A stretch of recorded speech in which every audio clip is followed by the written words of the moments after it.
Frontline police officers are demanding access to guns in their vehicles as part of a major overhaul of how the force operates in Scotland.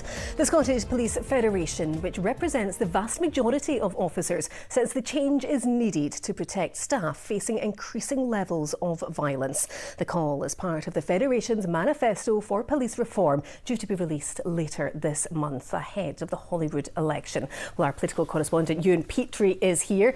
Ewan, this manifesto, tell us a bit more about what's in it. Well, the focus of the manifesto is on community policing and safety. This is basically the Federation setting out its stall ahead of that election in May. It says policing is in crisis due to financial pressures and centralisation. So it's demanding an extra 3,000 officers to boost local policing.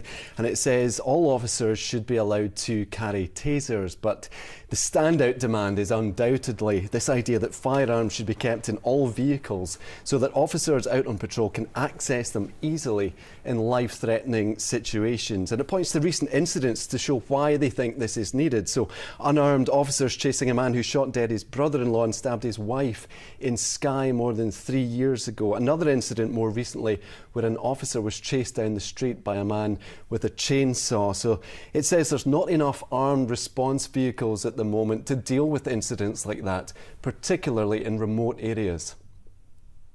We don't have enough police personnel trained in that way, and we're putting police officers at risk as well as members of the public, obviously clearly at risk when we don't have that capability.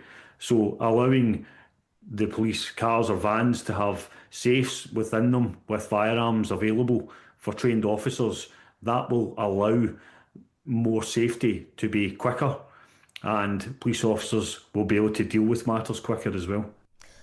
And what's the Scottish Government saying about this, Ewan? Well, the Federation isn't suggesting that all officers should be carrying these weapons themselves, but the Scottish Government says Police Scotland continues to be an unarmed service, and crucially, it says its position on that will not change. It says the service has an appropriate and proportionate armed policing capability, including both conventional weapons and the use of taser. It also says it's providing record funding and that recorded crime is down. But, all this is to put pressure on parties ahead of May's election, and ultimately it will be down to whoever wins in May to make the final call.